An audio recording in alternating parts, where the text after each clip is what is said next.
உங்களை பார்த்தாலே பயமாக இருக்கலாம் சொல்கிறாங்க. நீங்கள் இப்படி பேசுகிறீங்களே சார். என்ன சார், அதெல்லாம் மீடியாவும் எனக்கு கொடுத்த பிம்பம், இந்த உலகம் எனக்கு கொடுத்த பிம்பம் சார். ஸோ நீங்கள் கொடுத்துருக்கீங்களே எனக்கு ஒரு அடையாளம், எனக்கு ஒரு பிம்பம். அது நான் இல்லை. இஸ்லாமியர்களை நீங்கள் காட்டியிருக்கீங்க, நிறைய பேர் என்கிட்ட எல்லாம் கேட்டாங்க. அவங்க எல்லாருக்கும் ஒரு விளக்கம் சொல்லிடுறேன். இந்த படத்தில் எனக்கு முதல் படம் மாதிரி தான் இருந்தது. நான் 5வது படம். எனக்கு ஸ்டில் ஒரு பீரியட் ஃபிலிம் பண்ணுறோம் அப்படின்றதால எனக்கு வந்து இது எல்லாமே புதுசு. நம்ம கற்பனையில் தான் இதெல்லாமே இருந்தது. புத்தகத்தில் படித்த அண்ணன் புத்தகத்தில் அப்புறம் அவரை பற்றி நிறைய ரிசர்ச் பண்ணேன். நான் சொல்கிறேன் இந்த படம் பண்ணுறதுக்கு காரணமே தான் சொல்கிறேன். பட் இப்படி இவங்களோட மேன் பவர் என் கூட சப்போர்ட்டிவாக இல்லைன்னா நான் என்ன தான் பேப்பரில் கொண்டு வந்திருந்தாலும் அதை இவங்க வந்து சேர்த்தாங்க. இவங்க இங்கே நிப்பாட்ட வேண்டிய இன்னும் ஆர்ட் டிபார்ட்மெண்ட் அசிஸ்டன்ஸ் இருக்காங்க, ஃபோட்டோ ஃபிளட் டீம் இருக்காங்க, கிரேன் டிபார்ட்மெண்ட் டீம் இருக்காங்க. இவங்கெல்லாம் என் கூட முதல் படத்துலேருந்து வேலை செய்கிறாங்க. ஸோ இந்த மேன் பவர் எனக்கு வந்து சப்போர்ட் பண்ணலைன்னா இவங்களை யாரையுமே நான் வந்து கம்ஃபர்டபுள் ஜோனில் வச்சு ஒர்க் பண்ணிட முடியாது. ஸோ என்னோடய டீமுக்கு நான் இந்த இடத்துல மனமாற நான் நன்றியை சொல்லிக்கிறேன். இல்லைனா இந்த பட்ஜெட்டில் 31 நாளுக்குள்ளே இப்படி ஒரு படம் கனவுல கூட சாத்தியமில்லை. நான் மறுபடியும் பதிவு பண்ணுறேன். நான் எவ்வளோ ப்ரெஷருக்குள்ளே போயிருக்கேன் இந்த படத்தில் அப்படின்றது எனக்கு தெரியும். ஷூட் பண்ணுறப்ப ஸ்டில் எனக்கு இதில் வந்து பேர் கிடைக்க போகுது. அடுத்த படம் பண்ண போகிறேன். அடுத்த படம் இருக்கலாம், இல்லாமல் இருக்கலாம், அதெல்லாம் அப்புறம். பட் இதில் எனக்கு எவ்வளோ பெரிய பேர் கிடைக்க போகுது, இந்த ட்ரெய்லரில் எனக்கு எவ்வளோ பெரிய பேர் கிடச்சிருக்கு, எம்கோனில் எவ்வளோ பெரிய பேர் கிடச்சிருக்கு எனக்கு தெரியும். பட் எதுவுமே இல்லாமல் இவ்வளோ உழைப்பு போட்டாங்க. அதுக்காக அங்கீகாரம், அதுக்காக நன்றி. இதுக்கப்புறம் ஸ்டார்ட் பண்ணுறேன். எங்கேருந்து ஸ்டார்ட் பண்ணுறது தெரியல. இவ்வளோ பேர் இருக்காங்க. நான் யாரை பற்றி பேசுகிறது, யாரை விடுவேன், எதுவுமே தெரியல. சொல்லிடுறேன். இருந்தாலும் எப்போவுமே ரிச்சர்ட் சார் அவர்கிட்ட தான் ஸ்டார்ட் பண்ணுவேன். அவர் இல்லைன்னா திரௌபதி 2 கண்டிப்பாக ஒர்க் ஆகிருக்காது. ஏன்னா முதல்ல இப்படி ஒரு படம் பண்ணணும், இவ்வளோ பெரிய விஷயத்தை பண்ண போகிறோம். களத்தில் போய் எங்கெங்கே போய் லொக்கேஷன் தேட போகிறோம், யார்கிட்ட போய் நிற்க போகிறோம், எதுவுமே தெரியாது. அவர்கிட்ட போய் சொன்னேன், சார் இப்படி ஒரு விஷயம் இருக்குது, நம்ம பண்ணலாம், அது வந்து திரௌபதி 2 மாறும். ஆனால் நீங்கள் வந்து எப்படி இதுக்கு சப்போர்ட் பண்ண போகிறீங்க தெரில சார். அவ்வளோ மனித உழைப்பு இதுக்கு வந்து தேவைப்படும். நமக்கு நீங்கள் நானும் சேர்ந்தால் நமக்குன்னு ஒரு பட்ஜெட் இவ்வளோ தான் சார் நம்மளோட வெயிட், அதை தான் நம்ம தூக்க முடியும். அதுக்கு மேலே வெயிட்டை நம்ம தூக்குனா 2 பேருக்குமே எலும்பு முறிவு ஏற்படும். அவ்வளோ சுமை தூக்க முடியாது எங்களால். அப்போ இந்த பட்ஜெட்டுக்குள்ளே நம்ம இவ்வளோ பெரிய படம் எப்படி சார் பண்ணலான்னு கேட்டோடனே அவர் கண்ணை மூடின்னு சொல்லிட்டாரு. நம்ம திரௌபதி பண்ணப்போ நான் அவருக்கு சம்பளம் கொடுக்கல, படம் முடிஞ்சதுக்கப்புறம் தான் கொடுத்தேன். இதுலேயும் சொல்லிட்டார், வழக்கம் போல் நான் சம்பளம் வேணாம், நீங்களும் அதே மாதிரி போய் ப்ரொடியூசர்கிட்ட சொல்லிவிட்டு ஒரு ப்ரொடியூசரை பிடிச்சிட்டு வாங்க, ஃபஸ்ட்டு நம்ம வந்து ஷூட் போயிடலாம் அப்படின்னு சொல்லிட்டாரு. அந்த வார்த்தை தான் இந்த படம் ஆரம்பிக்கிறதுக்கு முதல் புள்ளி. அதை இப்போ வரைக்கும் சொல்கிறேன். அவர் இன்னும் ₹1 சம்பளம் வாங்கலை இந்த படத்தில். அவ்வளோ பெரிய சப்போர்ட் வந்து பண்ணி கொடுத்துருக்காரு. நான் சொன்னேன், சார் இன்ஜூரிலாம் ஆகும், ஃப்ராக்சர்லாம் ஆகும் சார், ஆனால் அவ்வளோ கஷ்டப்பட வேண்டியது இருக்குது சார், முடி வளர்க்கணும், நீங்கள் வேறு எங்கேயும் போய் நடிக்க முடியாதுன்னு சொன்னேன். அது எல்லாத்தையும் பொறுத்துக்கிட்டு கிட்டத்தட்ட 1 வருஷமாக அந்த முடியை வளர்த்து மலேசியா போய் சிலாத் கலையை கற்றுக்கிட்டு 3-4 மாதம் குதிரை பயிற்சி எடுத்து இந்த படத்தில் வந்து அதுக்காக கத்தி சண்டைலாம் அவர் வந்து ப்ராக்டிஸ் பண்ணி அவ்வளோ பெரிய டெடிகேட்டிவ் ஒரு ஆர்டிஸ்ட். அவர் தமிழ் சினிமாவில் நல்ல இயக்குநர்கள் என் மேலே இருக்கிற ஏதோ ஒரு தனிப்பட்ட ஏதாவது என் மேலே ஒரு கோபம் அதெல்லாம் இருந்தால் அதெல்லாம் இல்லாமல் ரிச்சர்ட் சாரை நீங்கள் வந்து நல்ல படங்களில் கேஸ்ட் பண்ணணும். இந்த மாதிரி ஒரு ஹீரோ நிச்சயமாக கிடைக்க மாட்டார். அவ்வளோ டவுன் டு எர்த் அண்ட் அவ்வளோ ஆக்டிவான ஒரு ஹீரோ. 16 ஹவர்ஸ் ஒரு நாளைக்கு ஒர்க் பண்ணுறதுக்கு இன்றைக்கி எத்தனை ஹீரோ இருக்காங்க தெரில, அவர் இருக்கார் ரெடியாக. ஸோ 2வது ப்ரொடியூசர் சார். அவர் இல்லைனாலும் இந்த படம் வந்து வாய்ப்பில்லை. ஏன்னா நாங்கள் 2 பேர் சேர்ந்து ஒரு பீரியட் ஃபிலிம் பண்ணுறோன்னு நான் கிட்டத்தட்ட ஒரு 6-7 ப்ரொடியூசர்கிட்ட சொல்லியிருக்கேன். எல்லாருமே வந்து என்ன சொல்லுவாங்கன்னா, சரி பண்ணலாம், ஆனால் ஹீரோ மட்டும் மாற்றிக்கலாமா அப்படின்னா, சார் நாங்கள் 2 பேர் சேர்ந்தால் தான் இந்த படம், இல்லைனா எனக்கு செட் ஆகாது சார். நான் திரௌபதி 2 இதுக்கு வந்து பண்ண போகிறேன். ஏன்னா அந்த படத்தில் ஒரு கனெக்டோடு தான் இந்த படம் வந்து சேரும். அவங்க இருந்தால் தான் பண்ண முடியும். நான் ப்ரொடியூசர் சில அவாய்ட் பண்ணியிருக்கேன். அப்புறம் ஒரு நாள் எனக்கு ப்ரொடியூசர் சைட்லேருந்து ஒரு கால் வந்தது, இவங்க புது படம் பண்ணுறாங்க, உங்ககிட்ட உங்களை பார்க்கணுன்னு நினைக்கிறாங்கன்னா போய் சார் ஆஃபீஸில் பார்த்தேன். சாருக்கு ஒரு ஆசை இருந்தது என் கூட படம் பண்ணணுன்னு. அவர் ஒரு லைன் சொன்னார், இந்த மாதிரி ஒரு லைன் இருக்குது சார், நீங்கள் டைரக்ட் பண்ணி தருவீங்களா அப்படின்னு கேட்டார். அப்போ சொன்னேன், இல்லை சார், நாங்கள் ஆல்ரெடி ஒரு ஸ்கிரிப்டை பண்ணி 1 வருஷமாக ஒர்க் பண்ணி ஸ்க்ரீன் ப்ளே பண்ணி ப்ரீ ப்ரொடக்ஷன் வரைக்கும் முடிச்சிட்டேன் சார், நான் ஸ்கிரிப்ட் வேணால் தரேன் அப்படி சொன்னேன். சரி எனக்கு அந்த கதை சொல்வீங்களான்னு கேட்டார். ஏன்னா அவர் ஃபஸ்ட்டு படம் ப்ரொடியூசர்ன்றதால யூஸ்வலாக 5-4 படம் டைரக்ட் பண்ணிட்டா கதைலாம் சொல்ல மாட்டாங்க. என்னை கேட்டார், கதை சொல்வீங்களான்னு. சார் நான் இப்போயே சொல்கிறேன்னு கதை கேட்டார். நான் ஃபுல் கதை சொன்னேன். 3வது நாள் அட்வான்ஸ் போட்டார் ஃபஸ்ட் காப்பியில் படம் பண்ணுறதுக்கு. என்னால் நம்பவே முடியல, யாராவது ஸ்பூஃப் பண்ணுறாங்களா இல்லை ஏமாத்துறாங்களா அப்படின்னு. நிஜமாலே கதை கேட்டால் 3வது நாள் இந்த படத்தை எனக்கு கமிட் பண்ணிட்டார். அங்கே ஆரம்பிச்சது. நான் சொன்ன வார்த்தையை அவர்கிட்ட காப்பாற்றினேன். என்னென்னா, நான் சொன்ன பட்ஜெட்டில் முடிக்க முடியல, கொஞ்சம் பட்ஜெட் எக்ஸ்டெண்ட் ஆயிடுச்சு. அதுக்கு நான் சார்கிட்ட இங்கே மன்னிப்பு கேட்டுக்கிறேன். நான் சொன்னதை விட பட்ஜெட் வந்து ரொம்ப கூட தான் போயிருக்கு. அவருக்கு ரொம்ப மனதைரியம். இவ்வளோ பெரிய பட்ஜெட் இந்த படத்துக்கு பண்ணி இந்த மாதிரி ஒரு ஆடியோ லான்ச்சு. தமிழ் சினிமாவிலே முதல் தயாரிப்பாளர் தொடர்ந்து 2 நாட்கள் தினத்தந்தி பேப்பரில் முழு விளம்பரம் கொடுத்தாரு. அது வந்து அதனால தான் அவர் ரொம்ப எமோஷன் ஆகிட்டார். அதை வந்து பத்திரிகையாளர் அவர் ஃபஸ்ட் டைம்ன்றதால நிச்சயமாக இதெல்லாமே புரிஞ்சுப்பார். அதை ரொம்ப பெரிய விஷயமாக்காமல் எடுத்துக்கோங்க. ஏனானும் தினத்தந்தி பத்திரிகை மனமாற நன்றி சொல்லிக்கிறேன். ஏன்னா அவ்வளோ பெரிய கவரேஜ் 2 நாளில் அதை பற்றி எல்லாருமே பேசினாங்க. இண்டஸ்ட்ரியில் ரொம்ப பெருசாக பேசினாங்க. ஸோ தயாரிப்பாளருக்கு இந்த இடத்துல மனமார்ந்த நன்றிகள். அவரோட குடும்பத்திற்கும் ரொம்ப மனமார்ந்த நன்றிகள். அவங்களுக்கு பெரிய சப்போர்ட் சாருக்கு, அவங்க மிஸ்ஸஸும். அவங்களும் ஷூட்டிங் ஸ்பாட்டுக்கு வந்து எதுக்கு இவ்வளோ செலவெல்லாம் பண்ணுறீங்க அப்படிலாம் கேட்காம அவங்களும் இந்த படத்தை ரசித்து ஷூட்டிங் ஸ்பாட்டில் பார்த்தாங்க. ஸோ தயாரிப்பாளருக்கும் மிகப்பெரிய நன்றி. அவரோட டீம் அவ்வளோ நல்ல டீம். அவங்கெல்லாம் சேர்ந்து உழைப்பு தான் சார் இந்த படம் பண்ணார். ஸோ இந்த நேரத்தில் அவங்க டீம் இருக்காங்க. நான் அவங்களுக்கும் இந்த நன்றியை சொல்லிக்கிறேன். சார் பேசி முடிச்சிடுறேன் சார்.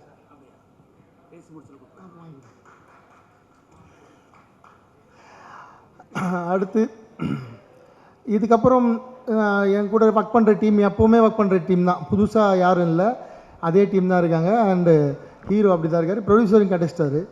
ஸோ முக்கியமான ஒரு கேரக்டர் இருக்குது படத்தில். யாருன்னா கேமராமேன்.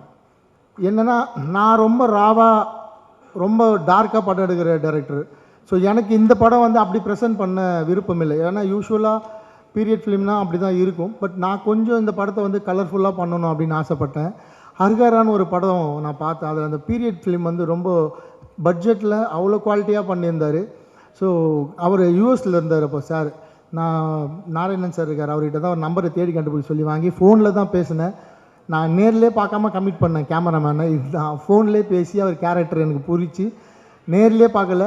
ஷூட்டுக்கு ஒரு மாதத்துக்கு முன்னாடி தான் சார் வந்து இந்த க்ரூவில் ஜாயின் பண்ணார். அப்போ தான் அவர் மொத பார்க்குறேன். வரத்துக்கு முன்னாடியே அட்வான்ஸ் போட்டேன். நான் கேமராமேனை பார்க்காமலே இந்த படத்துக்கு வந்து அட்வான்ஸ் போட்டேன். நட்டி என்ன சிரிக்கிறாங்க, இதெல்லாம் எப்போ சாத்தியம்? நிஜமாக அப்படி தான் நடந்தது. ஆனால் அவர் வந்ததுக்கப்புறம் நாங்கள் வந்து இந்த லொக்கேஷன்ஸ் எல்லாம் தேடி, அவர் அதிகம்லாம் பேச மாட்டார். பட் அவ்வளோ ஜீனியஸ், அவ்வளோ நாலேஜ், அவ்வளோ ஸ்பீடு. நான் 31 நாளில் உழைச்சிடலாம். நான் வந்து என் கையில் காஸ்டியூம் இருக்குது, ஸ்கிரிப்ட் இருக்குது, ஆர்டிஸ்ட் இருக்காங்க. பட் அந்த லைட் பண்ணணும், நான் அந்த கன்சிஸ்டன்சி மெயின்டைன் பண்ணணும். அதில் ஒரு விஷயம் அவர் வந்து வாங்கணும். அவங்க ஒரு உழைப்பு கிடைச்சது தான் அந்த அப்ளாஸ். ஸோ கேமராமேன் சாருக்கு அவ்வளோ பெரிய நன்றிகள் இந்த இடத்துல. அதுக்கு ஈக்குவலான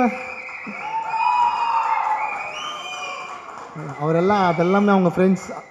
ஸோ அதுக்கு ஈக்குவலான ஒருத்தர் மனுஷனோட உழைப்பு இருக்குது. அவர் வந்து ஆர்ட் டைரக்டர். ஸோ என் கூட போன படம் கமல் சார் வந்து பகாசுரன் ஒர்க் பண்ணியிருந்தார்.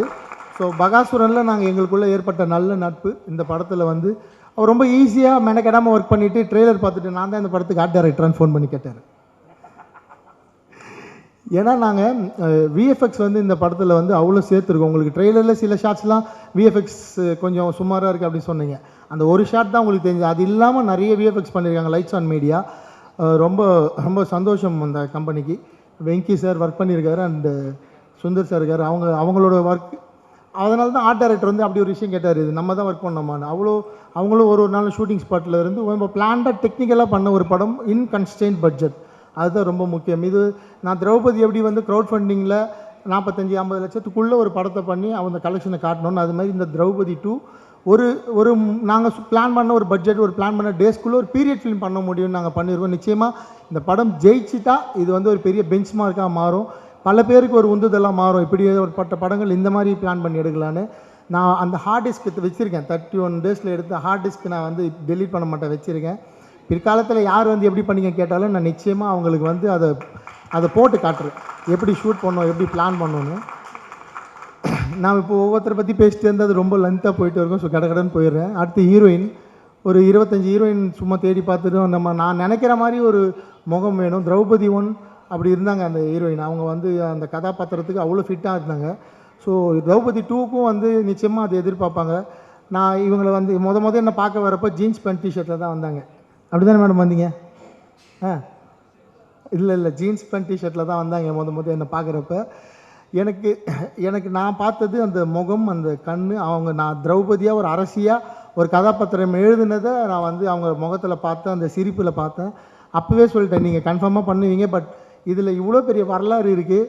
நான் ஏற்கனவே திரௌபதி 1 பண்ணப்போ கொஞ்சம் அவங்க அந்த ஹீரோயினுக்கு வந்து அவங்க ஃபேமிலி லெவலில் பிரச்சனை ஆகி அவங்க என்னை எதிர்த்துலாம் பேச வேண்டியது இருந்தது. நீங்கள் இதெல்லாம் தாங்கிப்பீங்களா, இந்த பிரச்சனைலாம் வருமானா? அவங்க பயங்கரம் போல்டு, எவ்வளோ தைரியமாக சொன்னாங்க பாரு. நான் கதை நரேஷன் கேட்டுட்டு தான் படம் பண்ணேன்னு சொன்னாங்க பாருங்க. அது பதிவு என்னென்னா நாளைக்கு என்ன வேணால் நடக்குன்றதால அவங்களுக்கும் தெரியல. ஏன்னா நான் என் கூட ஒர்க் பண்ணுறவங்களெல்லாம் சுற்றி இருக்கிறவங்களாம் ஜாலியாக போய் மிரட்டிடுறாங்க, நீ ஏன் அவர் கூட ஒர்க் பண்ணுற அப்படின்னு. அதில் 2 பேர் பலியாக இருக்காங்க. அதை பற்றி சரி, அதை விட்டுறலாம், அது நமக்கு தேவையில்லாத வேலை. அவங்க நல்லா இருக்கட்டும், அவ்வளோதான். நான் அவ்வளோதான் அவங்கள சொல்கிறது. ஸோ இவங்க ரொம்ப க்யூட்டான ஹீரோயின், ரொம்ப டிமாண்ட் பண்ணாத ஹீரோயின். கூப்பிட்டா செட்டுக்கு வருவாங்க. அழகாக அவங்களுக்கு வந்து 5 லாங்குவேஜ் தெரியும்.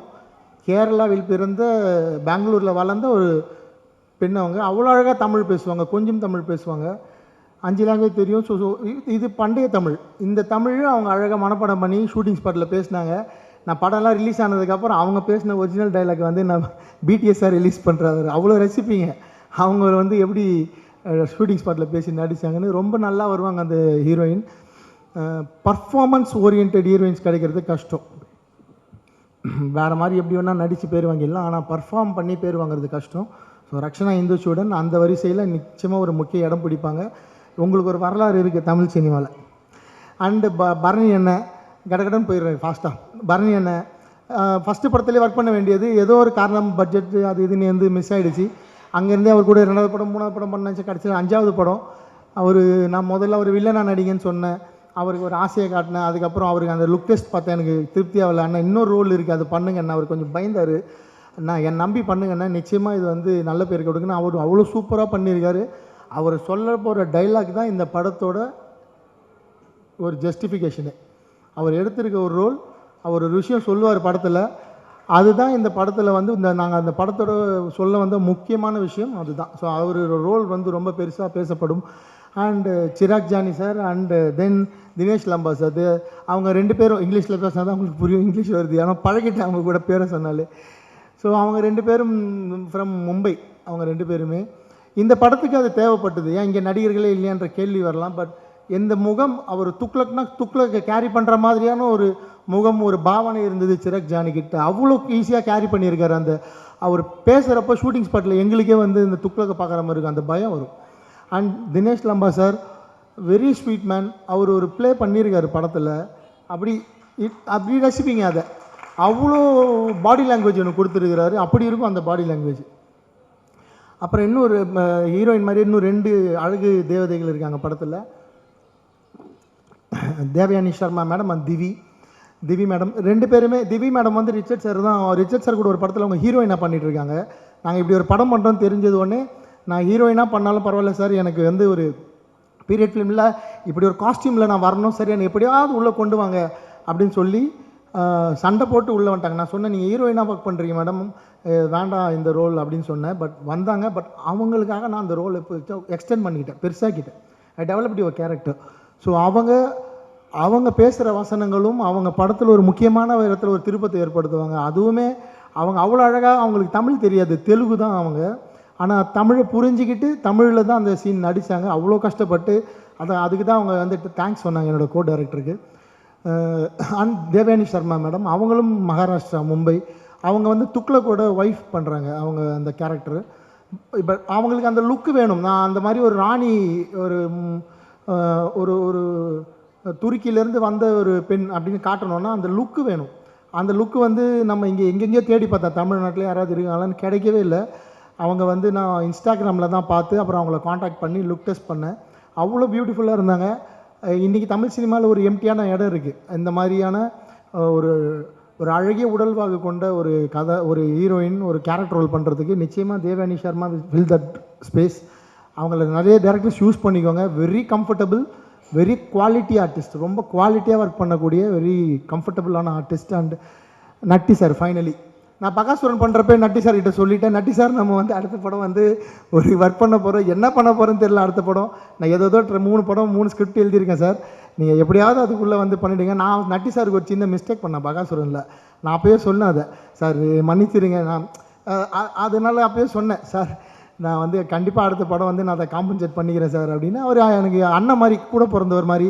நான் ரொம்ப உரிமையாக பேசலாம், நட்டி அண்ணன் கூட என்ன வேணாலும் பேசலாம், டிஸ்கஸ் பண்ணலாம், டவுட்ஸ் கேட்கலாம். அப்போ நான் இவர்கிட்ட போயிட்டு, அண்ணா நீங்கள் வல்லால மகாராஜ் ஏஐயில் வந்து ஒரு இமேஜ் பண்ணி கொண்டு போய் காட்டினேன், டேய் என்னடா இப்படி மாற்றி வச்சுருக்க என்ன அப்படின்னாரு. ஆனால் அண்ணன் வந்து ஒரு தோரணையை வந்து கடைப்பிடிச்சார்.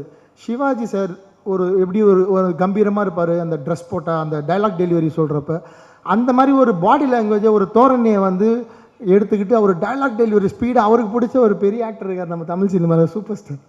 அவரோட பாடி லாங்குவேஜை, சிவாஜி சாரோட பாடி லாங்குவேஜ் எடுத்துக்கிட்டு டைலாக் டெலிவரியில் சூப்பர் ஸ்டார் எடுத்துக்கிட்டார். அது பார்க்க அவ்வளோ சூப்பராக இருந்தது. அண்ணா ரொம்ப ஸ்பீடாக போகிறீங்கன்னு, இந்த கேரக்டருக்கு வயசு 80ன்னு அப்படின்னா, டே 80 நான் படித்தேன் வல்லாளரை பற்றி, 80 வயசுலேயே அந்த மனுஷன் பேரரசன் அப்படி தாண்டா இருந்திருக்கான், சண்டை போட்டிருக்காண்டா 80 வயசில் போய், நம்ம இப்படியே பண்ணலாம் கரெக்டாக இருக்குன்னு சொல்லி அந்த கேரக்டருக்கு அவ்வளோ பெரிய ஜஸ்டிஃபிகேஷன் கொடுத்தாரு. நிச்சயமாக நட்டி அண்ணன் பண்ணியிருக்க ரோலில் இது வரைக்கும் நடிச்சிருக்காரு, அவர் கதாநாயகன் நடிச்சிருக்காரு, முக்கியமான ரோலில் நடிச்சிருக்காரு, வில்லனாக பண்ணியிருக்காரு. இந்த கதாபாத்திரம் நட்டி அண்ணனோட லைஃப்பில் ஒரு பெரிய மணிமகுடமாக இருக்கும். அவர் அப்படி ப்ரெசென்ட் பண்ணியிருக்காரு அந்த ரோலை. நாங்கள் வந்து ரிச்சர்ட் சார் ஹீரோ அப்படின்னு சொன்னாலும் அதுக்கு ஈக்குவலான ஒரு கதாபாத்திரம் இன்னொரு ஹீரோ தான் நட்டி அண்ணன் இந்த படத்தில். ஆனால் நம்ம வீரசிம்ம காடவராயனா பண்ணியிருக்க ரிச்சர்ட் சார் தான் படம் ஃபுல்லாக வருவார். நட்டி அண்ணன் ரோல் எல்லாருமே சொல்லிட்டாங்க கதையை, இவரை வந்து தோலை உரிச்சு தொங்க விட்டுருவாங்கன்னு. உண்மைதான். அந்த கதாபாத்திரத்தை அந்த எப்படி தோலை உரிச்சு தொங்க விட்டு போகிறாங்க, நான் யாரும் சொல்லக்கூடாது தான் சொன்னேன், பட் எல்லாம் எமோஷனில் சொல்லிட்டாங்க. சரி, அது எப்படி சும்மா பண்ணியிருக்கோம், ஜாலியாக பாருங்கள். ஸோ தோலை உரிச்சு தொங்க விட்டுருவேன் அப்படின்ற வார்த்தை உருவானது இவர் ஏற்ற கதாபாத்திரமான வீர வல்லால மகாராஜாவோட மரணத்திலேருந்து தான். இன்றைக்கி வரைக்கும் நம்ம அந்த வார்த்தையை பயன்படுத்துகிறோம். அதை பார்க்க போகிறீங்க, திரையரங்களை தெரிஞ்சுக்க போகிறீங்க. ஸோ கிட்டத்தட்ட ஃபஸ்ட் ரோல் இருக்குது, எல்லாரும் பற்றி பேசிட்டேன். அண்டு ஃபினிஷ் தானே.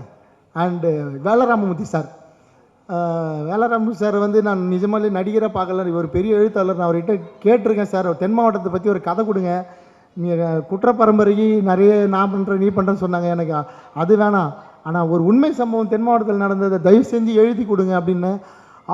அவர் நடிக்கிறப்போ அவர் குரல் அதை எப்படி அவர் வந்து அது இவ்வளோ நாளாக வந்து தாங்கி பிடிச்சின்னு இருக்கார் தெரியல, அப்படியே ஒரு டெலிவரி இருக்கிறப்போ ஒரு சிங்கம் கர்ஜிக்கிற மாதிரி இருக்கும். அவர் ரீடேக்கே கேட்க மனசு வராது, கரெக்ஷனே சொல்ல மனசு வராது. அவர் ஒன் மோர் போலாண்டா அப்படின்றவர். அவர் நான் ரொம்ப பிடிச்ச ஒரு எழுத்தாளர். அவர் ரொம்ப இயல்பான ஒரு மனிதர், அடுத்தவங்களை பாராட்டுற எழுத்தாளர்கள் ரொம்ப கம்மி, ரொம்ப மிகச்சிறந்த ஒரு மனிதர். சாருக்கு வந்து இந்த ஆரோக்கியம் நீடிக்கணும், அவர் இன்னும் நிறைய படங்கள் நடிக்கணும், நிறைய என்ன மாதிரி இயக்குநர்களுக்கு வந்து ஃபினான்ஷியலியும் இந்த படத்தில் வந்து அவர் எனக்கு சப்போர்ட் பண்ணி தான் இந்த ரோல் பண்ணார். ட்ராவல் பண்ணி வந்து கம்ஃபர்டபுளாக அவ்வளோ சில்லாக ஒர்க் பண்ணார். நாங்கள் கொஞ்சம் அவருக்கு கார் கொடுக்கறதுலாம் கூட சின்ன சின்ன பிரச்சனைகள் இருந்து, தங்க வைக்கிறதுல பிரச்சனைகள் இருந்தது, எல்லாத்துலேயும் அட்ஜஸ்ட் பண்ணி ஒர்க் பண்ண ஒரு மாமனிதர். ஸோ அவர்கிட்ட நான் வந்து திரும்பி ரெக்வஸ்ட் பண்ணி கேட்டுக்கிறேன், எனக்கு ஒரு நல்ல கதை தென் மாவட்டத்தை பேஸ் பண்ணி கொடுங்க சார், ஆசையாக இருக்கு ஒரு தென் மாவட்டம் சார்ந்த ஒரு படம் பண்ணணும்னு சொல்லி. அண்டு இதுக்கப்புறம் இந்த படத்துக்கு இன்னும் சப்போர்ட்டிவ் வந்தவங்க ரைட்டர் பத்மா சந்திரசேகர் மேம். அவங்க புத்தகம் ஒரு பெண் சாண்டில்யான்னு சொல்லுவாங்க அவங்கள, அந்த மாதிரியான ஒரு எழுத்தாளர். அவ்வளோ அழகாக எழுதுவாங்க. நான் டைலாக்ஸ் எல்லாருக்கும் புரியணும், ஆனால் அது வந்து புது தமிழாக இருக்கணும், இப்போ பேசுகிறவங்களுக்கு கேட்காத ஒரு தமிழாக இருக்கணும். அந்த மாதிரி ஒரு புது வார்த்தைகளாக கண்டுபிடிச்சி அவ்வளோ அழகாக வந்து அவங்க எழுதுனாங்க. நான் வந்து டைலாக்கை நம்ம தமிழ் எழுதி கொடுத்துட்டு அவங்ககிட்ட சொல்லிவிடுவேன், அவங்க அதை அழகாக ஸ்க்ரீன் பிளேயில் சேர்த்து அவ்வளோ அழகாக எழுதி கொடுத்தாங்க. டைலாக் ஸ்பார்க்கில் கொடுப்பாங்க. ஷூட்டிங் ஸ்பாட்லேருந்து ஃபோன் பண்ணும், மேடம் இமீடியட்டாக ஸ்பாட்டில் இருக்கேன், எனக்கு இப்படி ஒரு டைலாக் மாற்றி கொடுங்கன்னா இமீடியட்டாக மாற்றி கொடுப்பாங்க. அதுலேருந்து வந்த வசனங்கள் தான் ட்ரெய்லரில் கடைசியாக வச்ச ஒன்றே குலம் ஒருவன் அல்ல தேவன் அப்படின்ற டைலாக். அப்படி படிக்கிறப்பவே எனக்கு வந்து லைட்டாக ஷிவரிக்கு வந்துச்சு. இது என்ன மேடம் இப்படி இருக்கு, இது எப்படி ப்ரெசென்ட் பண்ண போகிறோன்னா அவங்க சொன்னாங்க, சார் இந்தியா முழுக்க அத்தனை சமூகங்கள் இருக்குது, அத்தனை மதங்கள் வாழ்கிற ஒரு நாடு இது. இந்த நாடு ஒரு மதத்துக்கு சொந்தமான நாடு இல்லை சார், அதுதான் இந்த வசனத்தோட அர்த்தம். ஒன்றே குலம் ஒருவன் அல்ல தேவன். ஒரு கடவுளை மட்டும் இந்த நாட்டில் நம்ம வழிபடவே முடியாது. இங்கே இருக்கிற அத்தனை கடவுள்களையும் நம்ம மதிக்கணும், அத்தனை கடவுளையும் ஏற்றுக்கணும், அத்தனை கடவுளுக்கான மரியாதையும் கொடுக்கணுன்றது தான் அந்த வார்த்தையோட அர்த்தம். அதுக்கான அந்த பவர் ஸ்க்ரீன் பிளே ட்ரெய்லரில் தெரிஞ்சிருக்கும். அண்ட் இது அண்ணாமலையார் மண் அப்படின்னு வந்து எழுதியிருந்தாங்க. அது நான் வந்து ஸ்ட்ரெஸ் பண்ணி தான் கேட்டு வாங்கினேன், இப்படி ஒரு பவரான இடம் அந்த இடம் அவர் வந்து சொல்லணும்.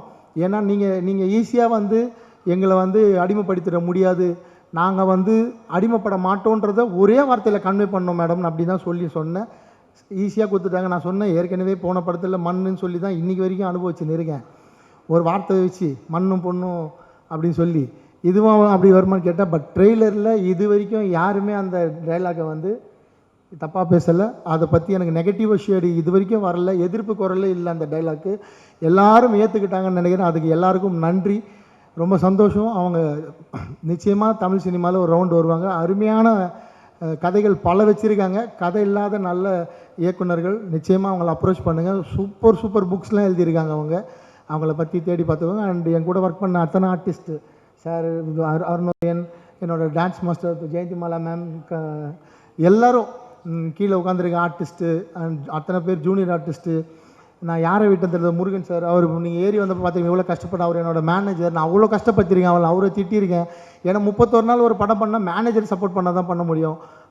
அப்புறம் என்னோடய ஃப்ரெண்டு, என்னோடய மாமா, அவங்க தான் இந்த படத்தில் ஃபுல்லாக கேஷ் ஹேண்டில் பண்ணிட்டாங்க, ரவி அண்ட் சத்யா. அவங்க நான் யாரை சொல்கிறது யாரை வருது தெரில. அண்டு சார் கடைசியாக சொல்கிறேன் சார், வேறு டீம்லாம் முடிச்சு. அண்ட் அப்புறம் வந்து ஆடியோ கம்பெனிலேருந்து எனக்கு சப்போர்ட் பண்ண முருகன் சார், எனக்கு திரௌபதியிலேருந்து பகாசுரன்லேருந்து இப்போ வரைக்கும் லகரி வந்து என் கூடவே இருக்காங்க அவங்க.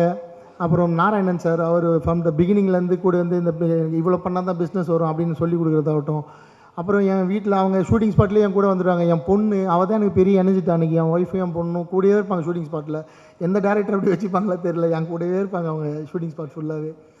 ஸோ இப்படி தான் இந்த படம் வந்து நாங்கள் ஒரு ஃபேமிலியாக ஒரு பிக்னிக் மாதிரி, ஒரு ப்ரொடியூசருக்கு கூட கோவம் வந்துடும். என்னடா நீங்கள் டூர் மாதிரி இருக்கீங்க, 11 மணி நேரம் வேலை செஞ்சாலும் எல்லாம் விளையாட்டு பசங்க மாதிரி விளையாடி நிறீங்க, ஆனால் வேலை நடந்துகிட்டே இருக்கும்.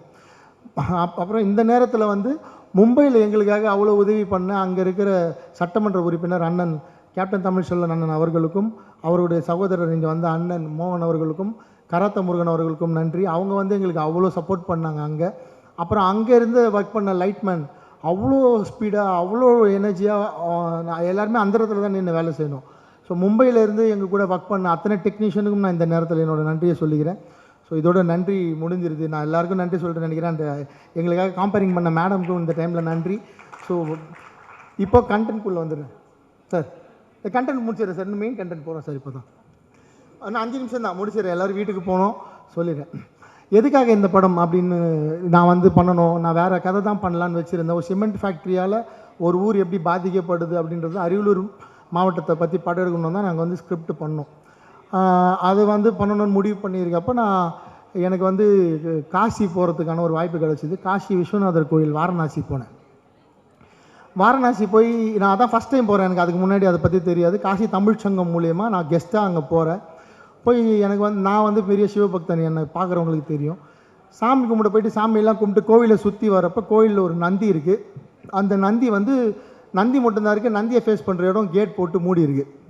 அந்த நந்தி எதை ஃபேஸ் பண்ணியிருக்குன்னா அந்த பக்கம் வந்து நம்ம கூட வாழ்கிற இஸ்லாமிய மக்கள் வழிபடுற மசூதி, ஞானவாபி மசூதி. ஸோ எனக்கு வந்து மிகப்பெரிய ஷாக். உலகமே புனித ஸ்தலமாக நம்ம வீட்டில் யாராவது முன்னோர்கள் பெரியவர்கள் இறந்தாங்கன்னா நம்ம திதி கொடுக்கறதுக்கு போகிறோம். அவ்வளோ பெரிய காசி, அப்படி தான் கேள்விப்பட்டிருக்கேன். காசிக்கு இந்த வயசில் போகவே கூடாதுன்னா வீட்டில் மிரட்டுறாங்க. அந்த மாதிரியான இந்த மதத்துக்கு சொந்தமான அந்த மாதிரி ஒரு புனித ஸ்தலமில் நந்தி பார்க்குற டைரக்ஷனில் ஞானவாபி மசூதி இருக்குது. இது என்ன அரசியல், இது எப்படி, இது ரெண்டும் பக்கத்தில் இருக்குது, இவங்களும் எப்படி இவ்வளோ ஒத்துமையாக இருக்காங்க, இதுக்குள்ளே என்ன வரலாறு இருக்குதுன்னு கேட்குறப்ப தான் அங்கே அவுரங்கசீப் வந்து அந்த பீரியடில் எப்படி வந்து அந்த கோவிலோட இடத்துல வந்து ஒரு மசூதியை உருவாக்கினார்ன்ற வரலாறு வந்து படிக்க முடிஞ்சுது. அதை படிக்கிறப்ப நான் வந்து இது இங்கே தான் நடந்திருக்கு போல், நமக்கு அதெல்லாம் தெரியாதுன்னு சொல்லிவிட்டு அப்புறமேட்டா நான் வந்து அதை பற்றி கூகுள் பண்ணேன். அதை கூகுள் பண்ணுறப்ப அது வந்து தமிழ்நாட்டையும் கனெக்ட் ஆகுது. ஏன்னா நான் வந்து பத்மாவதி படம் பார்த்துருக்கேன். பத்மாவதி படம் பார்த்தப்போ அதில் வந்து அலாவுதீன் கில்ஜி, மாலிக் கஃபூர் பற்றி படிச்சிருக்கேன். நான் கூகுள் பண்ணுறப்ப மாலிக் கஃபூர் பற்றின சொல்கிறேன் சார், லாஸ்ட்டாக சொல்கிறேன் மியூசிக் டைரக்டர். கூகுள் பண்ணுறப்ப அது கனெக்ட் இருக்குது சார், அதனால தான் சொல்கிறேன். நான் கூகுள் பண்ணுறப்ப எனக்கு வந்து மாலிக் கஃபூர் பற்றி படிக்க வருது. மாலிக் கஃபூர் பற்றி படித்தா மாலிக் கஃபூர் வந்து வட இந்தியாவில் மட்டும் பிரச்சனை பண்ணாமல் அவர் வந்து நம்ம சவுத் இந்தியாவிலையும் பிரச்சனை பண்ணியிருக்காரு. மதுரையில் வந்து படையெடுத்திருக்காரு. மதுரை கோவிலில் வந்து கொள்ளையடிச்சிட்டு போயிருக்காரு. அவர் வந்து அந்த மதுரை கோவிலை கொள்ளையடிக்க அவர் வந்து இங்கே வழிகாட்டுறதுக்கு யாரை வந்து பிணை கைதியாக வந்து கூப்பிட்டு போகிறாரு, யாரை வந்து வழிகாட்டியாக வந்து மிரட்டி இட்டு போகிறாருன்னா வல்லால மகாராஜா, கரெக்டு தானே, வீர வல்லால மகாராஜாவை அவர் வந்து வழிகாட்டியாக கூப்பிட்டு போகிறாரு. இது யாரா வீர வல்லால மகாராஜா? எனக்கு அதுக்கு முன்னாடி ஒய்சால மன்னர்கள்லாம் சும்மா தெரியும், நான் படிச்சிருக்கேன். நான் ஹிஸ்ட்ரியில் நிறைய இந்த ராஜராஜ சோழன் ரொம்ப பிடிக்கின்றதால. ஸோ இந்த வீரவல்லால மகாராஜா யாருன்னு பார்த்தா அண்ணன் வந்து அதை பற்றி புக்கு எழுதியிருந்தார். அப்புறம் அண்ணனுக்கு ஃபோன் பண்ணி இது என்னென்னா நம்ம ஊரில் இந்த மாதிரி நடந்திருக்கா, நம்ம ஊரில் இந்த மாதிரி பிரச்சனைகள்லாம் இருக்கான்னு கேட்டால் அப்போது தான் எனக்கு இந்த கதையை சொல்லி இந்த புத்தகத்தை படிக்க சொன்னார். நான் அந்த புத்தகத்தை படித்த உடனே இதுதான் நம்ம பண்ண வேண்டிய படம், இதுதான் வந்து அடுத்த படமாக நம்ம பண்ணணும், இது எத்தனை வருஷம் ஆனாலும் பரவாயில்ல, நம்ம வந்து இந்த கதையை முடிப்போம்னு சொல்லி நான் வந்து ஒரு ஒன்லைன் ரெடி பண்ணி அது வந்து எடுத்துகிட்டு 2 வருஷமாக ப்ரொடியூசர் தேடி எனக்கு கிடைச்சவர் தான் சண்முகம் சார். எப்போ வந்து எனக்கு இந்த படம் வந்து ரொம்ப பெரிய நம்பிக்கை கொடுத்ததுன்னா, சாவா படம் வந்து ரிலீஸ் ஆச்சு. சாவா படம் பார்க்குறப்ப எனக்கு வந்து நாங்கள் ஷூட் போகிறதுக்கு முன்னாடியே சாவா ரிலீஸ் ஆகிடுச்சு.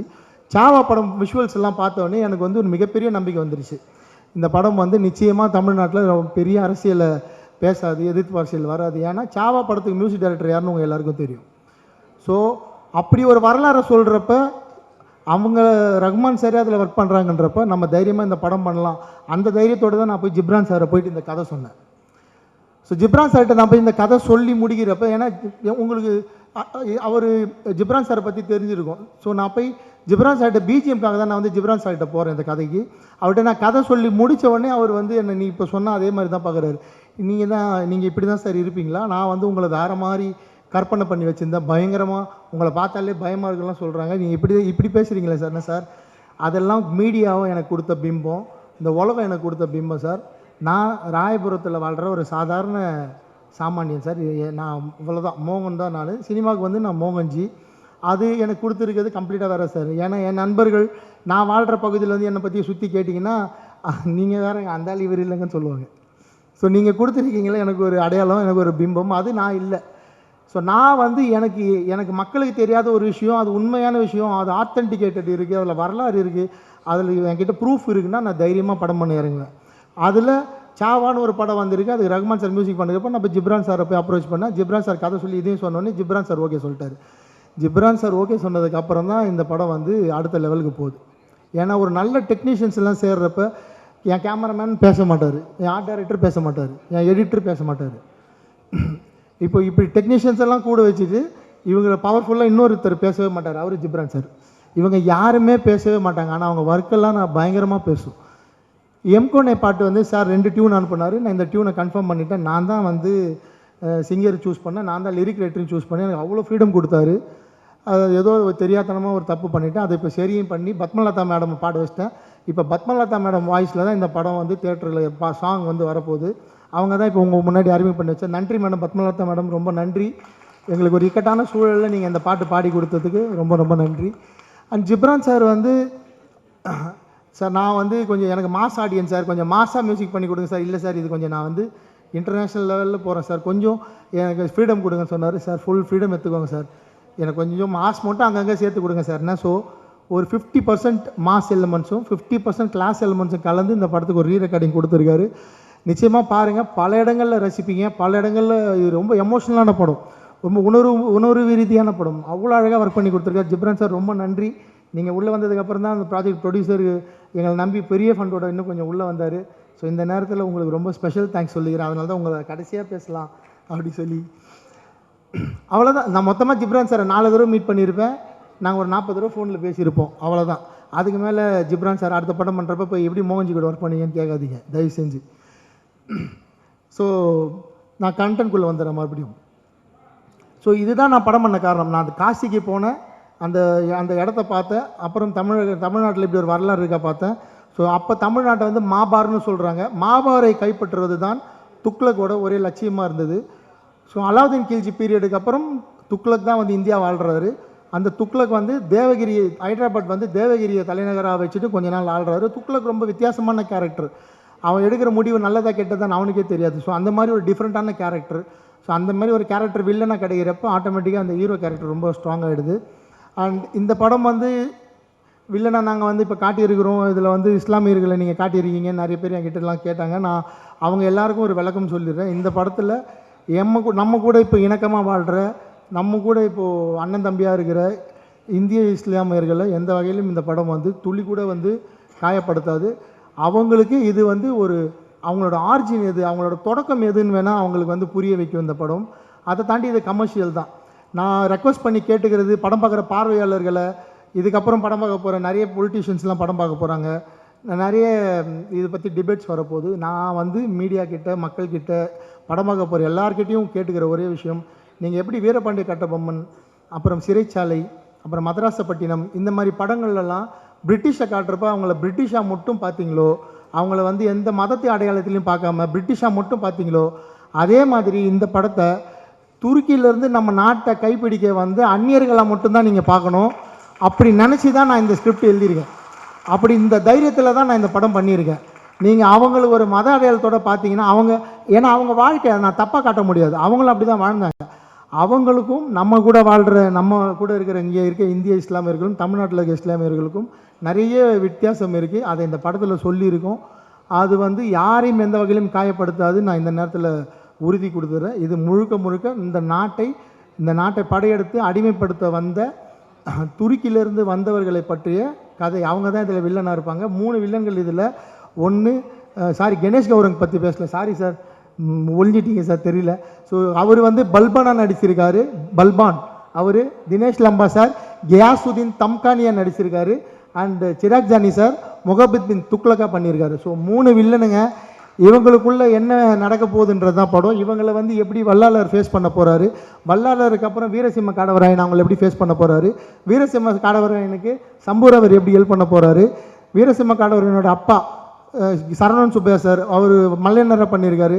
சரவணன் சுப்பையா சாரை பற்றி பேச முட்டேன் சார், எங்கே இருக்கீங்க, கிளம்பிட்டாங்க, அதில் சாரி.